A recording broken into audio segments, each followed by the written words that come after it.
वो पापा, मैं एक लड़के से प्यार करती हूँ और शादी भी उसी से करना चाहती हूँ। पापा, मैं भी एक लड़के से प्यार करती हूँ। पांचों लड़कियों के बॉयफ्रेंड थे और वो उन्हीं से शादी करना चाहती थी। अपनी बेटियों के बॉयफ्रेंड के बारे में सुनकर माधव को गुस्सा आता है। तो ये सब चल रहा था मेरी नाक के नीचे। मैंने तुम लोगों को इतनी आजादी दी तो तुम लोग उसका फायदा उठाने लगी। तुम लोगों ने मुझे बहुत धोखा दिया है। मैं तुम लोगों को कभी माफ नहीं करूंगा। पापा, हमने आपसे इतनी बड़ी बात इसलिए छुपाई क्योंकि हमें लगा आप हमारे रिश्ते के लिए नहीं मानेंगे। मैं मानूंगा या नहीं वो तो बात की बात है, लेकिन कल तुम पांचों लड़कों को मुझसे मिलने के लिए कहो। माधव के कहने पर पांचों लड़कियां अपने अपने बॉयफ्रेंड को दोपहर के खाने के लिए अपने घर पर बुलाती हैं। पांचों बेटियों के बॉयफ्रेंड घर आते हैं। भैया, आप लोग यहाँ? विराज, दक्ष, लव, नील, तुम यहाँ क्या कर रहे हो? क्या तुम लोग एक दूसरे को जानते हो? हाँ, ये 4 मेरे छोटे भाई हैं। अंश की बात सुनकर पांचों बहनें हैरान थी क्योंकि उन्हें पता ही नहीं था कि वो पांचों एक ही परिवार के 5 बेटों को प्यार करती हैं। तभी माधव सीढ़ियों से उतरते हुए नीचे आते हैं। अच्छा, तो तुम लोग हो मेरी बेटियों के बॉयफ्रेंड। तुम लोगों को पता भी है मैं कौन हूँ और तुम लोगों का बैकग्राउंड क्या है? माधव जयपुर के सबसे अमीर आदमियों में से एक थे। उनका बहुत बड़ा कपड़े का कारखाना था। उनके मैन्युफैक्चर किए हुए कपड़े पूरे इंडिया में एक्सपोर्ट होते थे। सर, आपको जयपुर शहर में कौन नहीं जानता है, लेकिन मैं तो गरीब फैमिली से हूँ। मेरे बूढ़े माँ बाप और हम 5 भाई हैं। हम पांचों भाई अपने माँ पिताजी का ख्याल रखते हैं। अंश की बात सुनकर माधव अपनी बेटियों की तरफ देखते हैं। क्या तुम्हें इन गरीब भिखारियों से शादी करनी है? मैं तुम्हारी शादी कभी भी इनसे नहीं करवाऊंगा। लेकिन पापा, हम लोग तो अपनी पसंद से शादी करेंगे, वरना किसी से नहीं करेंगे।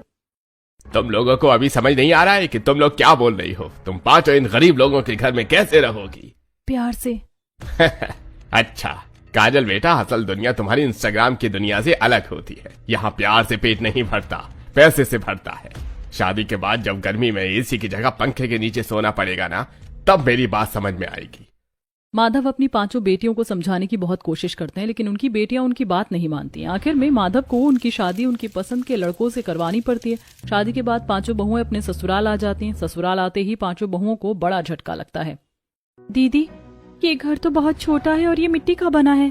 काजल, ऐसी बातें नहीं करते हैं। अब ये मिट्टी का घर ही हमारा ससुराल है। रीमा और काजल एक दूसरे से बात कर ही रही थी कि तभी हाथ में आरती का थाल लेकर चंद्रा घर के दरवाजे पर आती है। वो पांचों बहुओं की आरती उतारती है और उनका गृह प्रवेश करवाती है। जैसे ही पांचों बहुएं घर के अंदर आती हैं, हे भगवान, यहाँ कितनी गर्मी है। लग रहा है जैसे किसी भट्टी में आ गई हूँ। बेटा, ये तो शुरुआत है। हमारे गांव में मई जून के महीने में तो घर के अंदर भी लू लग जाती है। रहना मुश्किल हो जाता है। मुझे तो अभी से चिंता हो रही है कि तुम पांचों ऐशो आराम की जिंदगी जीने वाली लड़कियां हमारे छोटे से घर में कैसे रहोगी। मेरा क्या होगा इस गर्मी में? मेरी गर्मी तो एसी और कूलर के बिना चलती नहीं है। रीमा ये सब सोच ही रही थी कि तभी उसकी सास चंद्रा, बहू, शादी के जोड़े में तुम लोगों को गर्मी लग रही होगी। एक काम करो, तुम लोग कपड़े चेंज कर लो। मैंने खाना बना दिया है, कपड़े बदल कर खाना खा लेना। चंद्रा की बात मानकर सभी कपड़े बदल लेती हैं और फिर सभी अपने पतियों के साथ बैठकर अपने सास ससुर के साथ खाना खाती हैं। मुझे तो हद से ज्यादा गर्मी लग रही है। दीदी देखो ना, माथे का पसीना सीधे खाने में जा रहा है। मुझसे तो खाना खाया भी नहीं जा रहा। काजल जैसे तैसे करके अपना खाना खाती है। खाना खाने के बाद जब पांचों बहुएं सोने के लिए जाती हैं, तब बाकी के घर वाले तो गर्मी में करवट बदलते हुए सो जाते हैं, लेकिन पांचों बहुओं को नींद नहीं आती है। तुम लोग जाग रही हो क्या? दीदी, मुझे बहुत ज्यादा गर्मी लग रही है। पसीने से तो मेरे कपड़े भीग गए हैं और ये बिस्तर कितना गर्म है। लग रहा है जैसे आग फेंक रहा हो। इस पंखी में तो कोई जान ही नहीं है। ये कितना धीरे धीरे चल रहा है। मुझे तो गर्मी की वजह से नींद ही नहीं आ रही है। देखो ना, मेरी बॉडी पर गर्मी की वजह से कैसे रेड मार्क्स हो गए हैं। अच्छा जी, तूने तो पापा से कहा था कि तू ये गर्मी भी प्यार से झेल लेगी, तो अब क्या हुआ? झेल गर्मी। रीमा की बात सुनकर सभी काजल पर हंसने लगते हैं। काजल को भी थोड़ा अजीब लगता है। शायद मैंने पापा के सामने कुछ ज्यादा ही फेंक दिया। मुझे इतना भी नहीं फेंकना चाहिए था। ये सब सोचते हुए काजल सोने की कोशिश करती है, लेकिन गर्मी की वजह से पूरी रात पांचों बहुओं को नींद नहीं आती है। अगली सुबह, ओह माय गॉड, मेरी आंखों के नीचे तो डार्क सर्कल्स हो गए हैं। दीपा की बात सुनकर काजल हंसने लगती, लेकिन जब वो खुद को शीशे में देखती है तो उसका भी मुंह लटक जाता है, क्योंकि उसे भी डार्क सर्कल्स हो गए थे। कल पूरी रात गर्मी की वजह से हम लोग ठीक से सो नहीं पाए हैं, इसीलिए हमारी आंखों के नीचे ये डार्क सर्कल हो गए हैं। मुझे तो मायके की बहुत याद आ रही है। वो भी क्या दिन थे। दीपा अपने बेड पर एसी की हवा में आराम से सो रही थी कि तभी एक नौकर हाथ में आइस टी लेकर दीपा के पास आता है। मालकिन, सुबह के 9 बज रहे हैं और ये रही आपकी ठंडी ठंडी आइस टी। नौकर की आवाज से दीपा सोकर उठती है और अंगड़ाई लेते हुए आइस टी लेती है। थैंक यू भैया, आपके हाथ की बनी ठंडी ठंडी आइस टी के बिना तो मेरा दिन शुरू नहीं होता। दीपा फ्रेश होकर जैसे ही हॉल में जाती है तो देखती है कि रीमा ने घर पर ही पार्लर वाली को बुला लिया है। गर्मी की वजह से मेरा चेहरा टैन हो गया, इसीलिए मैं फेशियल करवा रही हूँ। दीपा, ज्योति, अगर तुम दोनों को भी फेशियल करवाना है तो करवा लो। रीमा के साथ दीपा और ज्योति भी अपना फेशियल करवाने लगती हैं। पार्लर वाली तीनों के चेहरे पर फेस मास्क लगाती है, वहीं जिया किचन में छाछ में सब्जा सीड्स डाल रही थी। दीदी, आप ये क्या कह रही हैं? हरी रामू भैया, मैं तो लू से बचने की तैयारी कर रही हूँ। गर्मी के दिनों में सब्जा सीड्स खाने से लू नहीं लगती है। सभी कुछ न कुछ करने में बिजी थे, तभी काजल तैयार होकर नीचे आती है। काजल बेटा, तुम तो 12 बजे से पहले उठती नहीं हो। आज इतनी सुबह सुबह उठकर कहाँ जा रही हो? माँ, गर्मियाँ शुरू हो गई, इसीलिए मैं अपने दोस्तों के साथ वाटर पार्क जा रही हूँ। बेटा, वाटर पार्क जाने की क्या जरूरत है? चलो हम लोग कश्मीर चलते हैं। वैसे भी गर्मियों का असली मजा तो हिल स्टेशन में आता है। मैंने पहले ही वहां के लिए टिकट ले लिया है। हमें आज शाम को ही निकलना है। माधव की बात सुनकर उनके परिवार वाले बहुत खुश थे। सभी जल्दी जल्दी अपनी पैकिंग करते हैं और फिर कश्मीर में गर्मी की छुट्टियां मनाने के लिए चले जाते हैं। वहां वो बर्फ की वादियों में बहुत एंजॉय करते हैं। आज जब हम लोग गर्मी की मार झेल रहे हैं तो हमें उन दिनों की कीमत समझ आ रही है। अब यही हमारी जिंदगी है, हमें इसे ही बेहतर बनाने के बारे में सोचना चाहिए। गर्मी की वजह से बिल्कुल भी नींद नहीं आ रही है। हम लोगों को इस गर्मी से बचने के लिए कुछ न कुछ तो करना पड़ेगा, वरना हम तो कुछ दिनों में इस गर्मी में ज़ॉम्बी जैसे दिखने लगेंगे। क्या ऐसे दीदी?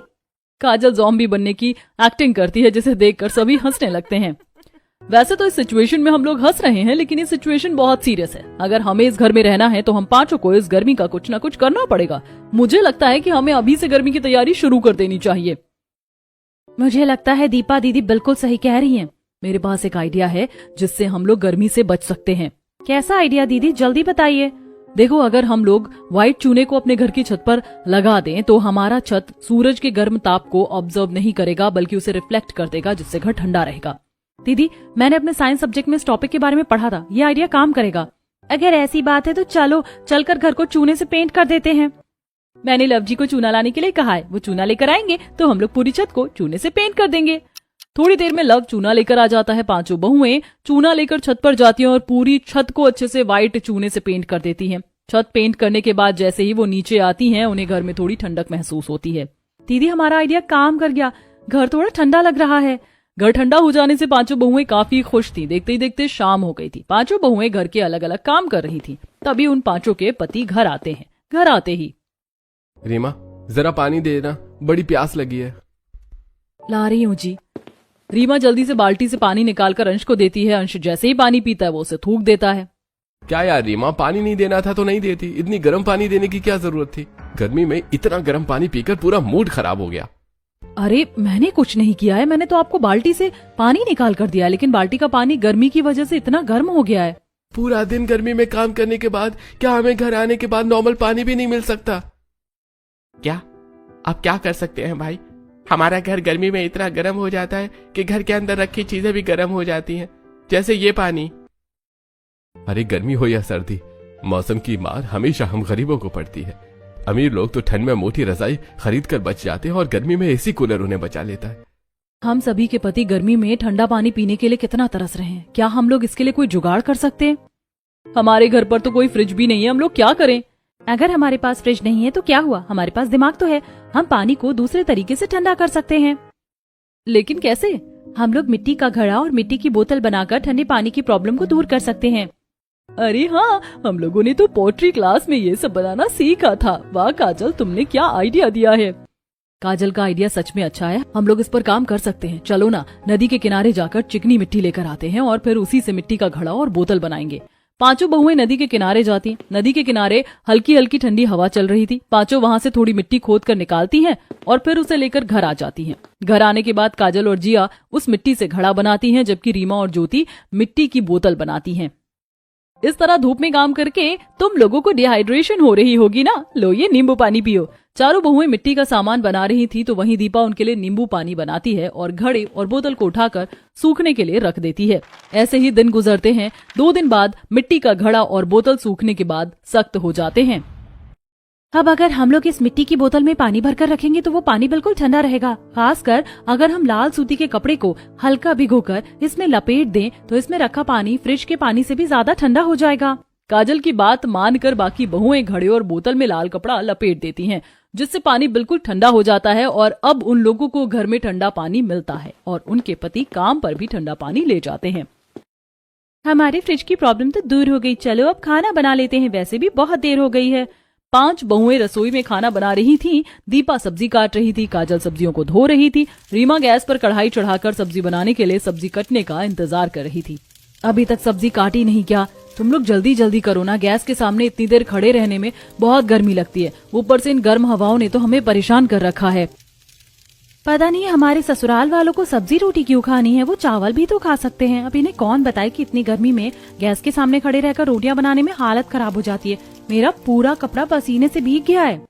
मेरी हालत तो अभी से खराब है, आटा गूंथते हुए ही इतना पसीना हो गया है कि अब क्या ही कहूँ। 5 बहुएं रसोई में परेशान होकर काम कर ही रही थी कि तभी रीमा को एक आइडिया आता है। रीमा घर में पड़ी जूट की बोरियां लाती है और उसे पानी में हल्का भिगोकर खिड़की में टांग देती है। ये क्या कर रही हो दीदी? बस देखती जाओ। रीमा जूट की भीगी बोरियों को खिड़की में अच्छे से एडजस्ट कर देती है ताकि वो गिरे ना। अब जब खिड़की से गर्म हवा घर के अंदर आती है तो जूट की भीगी बोरियों की वजह से अब घर में ठंडी ठंडी हवा आने लगी थी। अचानक से हमारे घर में इतनी फ्रेश और ठंडी हवा कैसे आ रही है? ये तो मेरे जुगाड़ का कमाल था। अब हमें पसीने में खड़े होकर किचन में खाना नहीं बनाना पड़ेगा। रीमा के जुगाड़ से 5 बहुएं पसीने में परेशान हुए बिना आराम से खाना बनाती हैं। वो आज खाने में मिक्स वेज की सब्जी, फ्राइड राइस, पनीर, चाप, रायता और काफी कुछ बनाती हैं। शाम को जब उनके पति घर आते हैं, अरे वाह, आज तो घर में दावत लग रही है। तुम 5 ने हमारे लिए इतना सारा खाना बनाया है। और क्या बात है, 5 जुगाड़ू बहुओं ने क्या फिर से कोई जुगाड़ किया है? घर में घुसते ही ठंडक मिल रही है। हाँ, हमने जुगाड़ किया, इसीलिए हमारा घर अब उतना गर्म नहीं लग रहा। अब बातें बहुत हो गई, आप लोग फ्रेश होकर खाना खाने के लिए बैठिए वरना खाना ठंडा हो जाएगा। 5 बहुओं के पति मुंह हाथ धोकर फ्रेश होकर आते हैं। उनकी पत्नियां उनके लिए खाना निकालती हैं, साथ में अपने सास ससुर को भी खाना खाने के लिए देती हैं। सभी साथ मिलकर खाना खाते हैं। तब अभी तो गर्मी की शुरुआत है, लेकिन इतनी गर्मी हो रही है कि खाना खाने का मन नहीं कर रहा। पर तुम 5 ने बहुत ही स्वादिष्ट खाना बनाया है, मुझे तो और खाने का मन कर रहा है। काजल अपनी सास को 2 रोटी और निकाल कर देती है। हम सभी ने तो खाना खा लिया है, लेकिन अभी भी काफी सारा खाना बच गया है। बेटा, सारे खाने को गर्म करके खाने के ऊपर का ढक्कन थोड़ा सा हटाकर उसे रात भर पंखे के नीचे रहने दो, वो खराब नहीं होगा। काजल अपनी सास के कहने पर सारे बचे खाने को अलग अलग बर्तन में करके पंखे के नीचे खुली हवा में रख देती है और सभी सोने के लिए चले जाते हैं। अगले दिन जब काजल खाना देखती है तब पूरा का पूरा खाना खराब हो गया। हमने कितनी मेहनत और प्यार से बनाया था। काश हमारे घर में भी फ्रिज होता तो हम उसमें अपना खाना रख देते और खाना खराब नहीं होता। काजल के साथ साथ बाकी घर वाले भी उदास थे क्योंकि सबके मन में यही चल रहा था कि फ्रिज होता तो कोई टेंशन नहीं होती। कोई बात नहीं बेटा, ऐसा तो होता है, तुम लोग ज्यादा परेशान मत हो। ऐसा कहकर चंद्रा बात संभालने की कोशिश करती है। 5 बहुएं सुबह फिर अपने पतियों को नाश्ता बनाकर देती हैं और उनके पति नाश्ता करके टिफिन लेकर अपने अपने काम पर चले जाते हैं। 5 बहुएं जब अपने पतियों को छोड़ने के लिए बाहर जाती हैं तो देखती हैं कि उनकी पड़ोसन रूपा के घर में फ्रिज आ रहा है। अच्छा हुआ तुम लोग बाहर ही आ गई, मैं तुम 5 को अपना नया फ्रिज दिखाना चाहती थी। गर्मी की वजह से हमारा खाना खराब हो रहा था, इसीलिए मेरे पति ने फ्रिज खरीद लिया है। ये तो अच्छी बात है रूपा भाभी, अब आपका खाना खराब नहीं होगा और आप जब मन चाहे ठंडा पानी पी पाएंगी। वो मैं कह रही थी कि दीपा कुछ और बोलने जा ही रही थी कि तभी रूपा बात को बीच में काटती है। मैंने तो सुना है तुम लोग बड़े अमीर घर से हो, क्या हुआ शादी के वक्त तुम्हारे पिताजी ने तुम 5 को कुछ दिया नहीं? कुछ ना सही तो कम से कम वो एक फ्रिज तो दे ही सकते थे। और करो लव मैरिज, कैसी लग रही है जिंदगी? रूपा का ताना सुनकर 5 जुगाड़ू बहुओं को बहुत गुस्सा आता है। जिया कुछ बोलने जा रही थी कि तभी रूपा, हो सकता है तुम्हारे पति ने तुम्हें फ्रिज दिलवाया हो, लेकिन हम तो अपना फ्रिज खुद ही बना लेंगे। हमें अपने पति के पैसों को बर्बाद करने की भी जरूरत नहीं है। तुम लोग झूठ बोल रही हो, फ्रिज भी भला घर पर बनता है क्या? चलो हम लोग अपने घर चलते हैं, इससे और बहस करने का कोई फायदा नहीं है। रीमा की बात मानकर 5 बहुएं घर के अंदर आ जाती हैं। दीदी, क्या आपने बस उन लोगों को नीचा दिखाने के लिए झूठ कहा था, या फिर आप सच में कुछ सोच रही हैं? मैं झूठ क्यों कहूंगी, मेरे दिमाग में सच में एक आइडिया है जिससे हम लोग बिना बिजली वाला फ्रिज बना सकते हैं। काजल, तुम एक काम करो, जो घड़ा हमने बनाया था उसमें से एक छोटा घड़ा और एक बड़ा घड़ा लेकर आओ। रीमा के कहने पर काजल एक छोटा और एक बड़ा घड़ा लेकर आती है। रीमा बड़े घड़े के अंदर बालू डाल देती है और फिर उसमें हल्का पानी छिड़क कर छोटे घड़े को उसके अंदर रख देती है और धीरे धीरे छोटे घड़े और बड़े घड़े के बीच भरी हुई रेत में पानी डालती है। लो, बन गया हमारा बिना बिजली वाला फ्रिज। अब हम लोग इसके अंदर सब्जी, दूध कुछ भी रख सकते हैं, वो खराब नहीं होगा। बस हमें इसे ऊपर से किसी जूट की बोरी या सूती कपड़े से ढकना होगा। क्या बात है दीदी, आपने क्या जुगाड़ लगाया। सच में इस जुगाड़ से तो हमारा काम बन गया। रीमा के दिमाग से बना जुगाड़ वाला फ्रिज घर वालों को बहुत पसंद आता है। ऐसे ही दिन गुजरते हैं। गर्मी पहले से काफी बढ़ गई थी। काफी सारे जुगाड़ के बाद भी बहुओं को उनके घर में काफी गर्मी लग रही थी। अभी तो अप्रैल का महीना बस शुरू होने वाला है और अभी से इतनी गर्मी पड़ रही है, जैसे लग रहा हो कि जून जुलाई का महीना है। तो बिल्कुल सही कह रही है बेटा, इस बार हमारे गांव में पहले से ज्यादा गर्मी पड़ रही है। मुझे तो लगा था कि हमारे जुगाड़ की वजह से हम लोग गर्मी से बच जाएंगे, पर शायद इतना काफी नहीं है। मुझे लगता है काजल बिल्कुल सही कह रही है। अभी इतनी ज्यादा गर्मी है तो पता नहीं आने वाले दिनों में कितनी गर्मी रहेगी। हम 5 जुगाड़ू बहुओं को गर्मी की तैयारी अभी से शुरू कर देनी चाहिए। 5 जुगाड़ू बहुएं घर का सारा काम निपटाने के बाद गर्मी से बचने का जुगाड़ सोचने लगती हैं। मुझे एक आइडिया है, क्यों ना हम अपने छत के ऊपर बड़े बड़े बेल वाली सब्जियां जैसे तरबूज, कुमड़ा, खरबूजे का पौधा लगा दे। ऐसा करने से इन पौधों की पत्तियां पूरी छत पर फैल जाएंगी और सूरज की रोशनी सीधे घर में नहीं आएगी, जिससे हमारा घर बिल्कुल भी गर्म नहीं होगा। आइडिया तो बहुत अच्छा है। मैं सोच रही थी कि हम लोग मिट्टी के घर में रहते हैं। अगर हम लोग अपने घर की दीवार और जमीन को मिट्टी और गोबर से लेप दे और हर रात उसमें पानी का छिड़काव करें तो हमारा घर चाहे जितनी भी गर्मी आ जाए वो ठंडा रहेगा। दीदी, आप दोनों का आइडिया अच्छा है। चले हम लोग नदी के किनारे जाकर ढेर सारी मिट्टी लेकर आते हैं और काम शुरू करते हैं। तरबूज, कुमड़ा और खरबूजे के बीज मेरे पास है, हम लोग आज ही पौधा भी लगा देंगे। 5 जुगाड़ू बहुएं नदी के किनारे जाती हैं और वहां जाकर ढेर सारी मिट्टी खोदती हैं। फिर उसे बोरे में डालकर अपने सिर पर उठाकर लाती हैं। जब वो लोग घर आ रही थी तब उन्हें रास्ते में फटा पुराना टायर दिखाई देता है। हम लोग इस टायर को काटकर इसके बीच में पौधे लगा सकते हैं। हमें इसे अपने साथ घर ले जाना चाहिए। ज्योति की बात मानकर 5 जुगाड़ू बहुएं एक एक टायर लेकर घर आ जाती। घर आने के बाद, दीदी, मैं और काजल मिलकर छत पर पौधे लगाते हैं, तब तक आप तीनों घर में गोबर और मिट्टी का लेप कर दीजिए।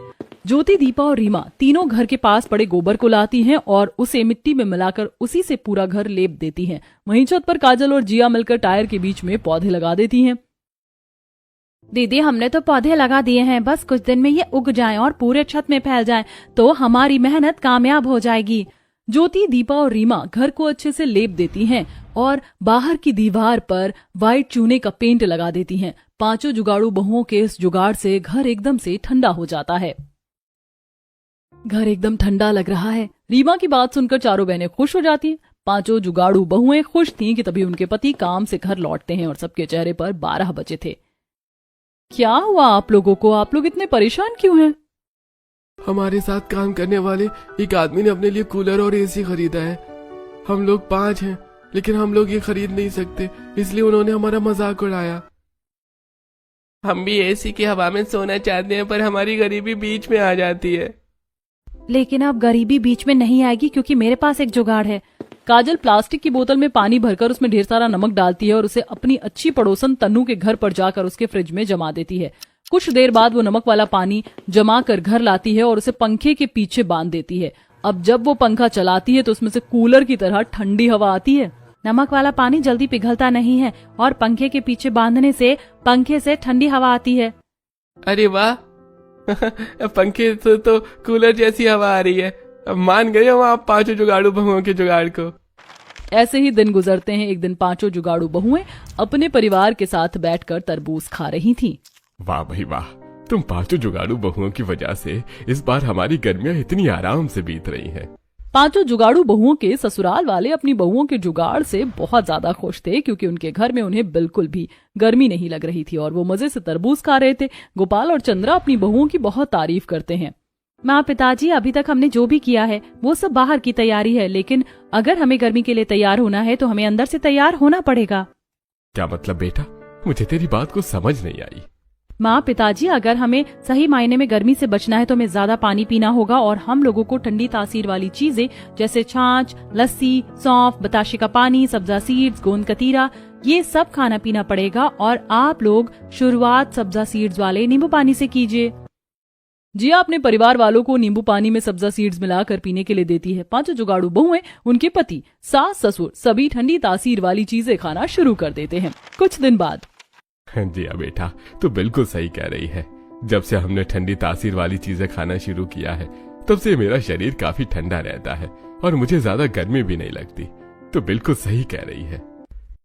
पिताजी, हम लोग अंदर से भी अब गर्मी के लिए तैयार हैं, बस एक चीज बाकी है। क्या काजल बिटिया? हमें अपनी स्किन का भी ध्यान रखना होगा। माँ जी बता रही थी कि हमारे गांव में इतनी गर्मी पड़ती है कि गर्मी के दिनों में चेहरा झुलस जाता है, घमौरियां होती हैं और पसीने की वजह से खुजली होने लगती है। हाँ, ऐसा तो होता है, लेकिन माँ जी अब ऐसा नहीं होगा। हम लोग अपने चेहरे और हाथ पैर पर मुल्तानी मिट्टी लगाएंगे, इससे हमारी स्किन गर्मी में भी ठीक रहेगी। काजल, मैंने पहले ही सोच लिया था, इसीलिए मैंने उबटन भी रेडी कर दिया है। चलो हम लोग सबको उबटन लगा देते हैं। पांचों जुगाड़ू बहुएं अपने पति, सास ससुर सभी के चेहरे पर मुल्तानी मिट्टी का पैक लगा देती हैं और फिर अपने चेहरे पर भी मुल्तानी मिट्टी लगा लेती हैं। कुछ मिनट बाद, बहू, तुम लोगों ने ये क्या कर दिया? मेरा चेहरा कितना सुंदर और मुलायम लग रहा है। मेरी पांचों जुगाड़ू बहुएं कमाल की हैं। मैं मान गई तुम पांचों के जुगाड़ को। अपनी सास से तारीफ सुनकर पांचों जुगाड़ू बहुएं खुशी से मुस्कुरा देती हैं। ऐसे ही दिन गुजरते हैं। एक दिन पांचों जुगाड़ू बहुओं के ससुराल में दरवाजा खटखटाने की आवाज आती है। रीमा जाकर दरवाजा खोलती है। मम्मी, पापा, आप लोग अंदर आइए ना। रीमा के मम्मी पापा उसके घर में आते हैं। रीमा उन्हें बिस्तर पर बैठाती है कि तभी जिया उनके लिए सौंफ बताशे का ठंडा पानी लेकर आती है। ये शरबत तो बड़ा अच्छा लग रहा है बेटा। माँ, ये खास तरह का शरबत है, ये शरीर को ठंडा रखता है। काजल अपनी माँ से बात कर रही थी कि तभी ज्योति एक प्लेट में तरबूज काट कर लाती है और अपने मम्मी पापा को खाने के लिए देती है। दीपा अपने मम्मी पापा के लिए जुगाड़ू कूलर ऑन कर देती है, जिस वजह से उसके मम्मी पापा को बिल्कुल गर्मी नहीं लगती है। तरबूज खाने के बाद, बेटा, मैं तो यहाँ तुम लोगों को गर्मी में परेशान होते हुए देखने आया था। मैंने सोचा था कि तुम लोगों की गरीबी और लाचारी का मजाक उड़ाकर तुम लोगों को अपने साथ घर ले जाऊंगा। पापा, ये आप क्या कर रहे हैं? लेकिन यहाँ आने के बाद मेरा मन बदल गया है। मेरी पांचों जुगाड़ू बेटियों के गर्मी की तैयारी देखकर मुझे समझ में आ गया कि मेरी बेटियां बड़ी हो गई हैं और वो घर संसार संभाल सकती हैं। शाबाश मेरी बेटियों, ऐसे ही अपनी सूझबूझ से अपनी गृहस्थी को संभालना। तुम्हारे पिताजी बिल्कुल सही कह रहे हैं। हमारी बिटिया रानियां बड़ी हो गई हैं। अपने मम्मी पापा की बातें सुनकर पांचों जुगाड़ू बहुओं की आंखों में आंसू आ जाते हैं। वो पांचों रोते हुए अपने मम्मी पापा को गले लगा लेती हैं और अब छोटे से घर में भी गर्मी में अपने जुगाड़ की वजह से खुशी खुशी रहने लगती हैं। ये पांचों जुगाड़ू बहुएं तो गर्मी के लिए तैयार थीं, पर क्या आप लोगों ने आने वाली गर्मी की तैयारी की है? कमेंट में बताइए।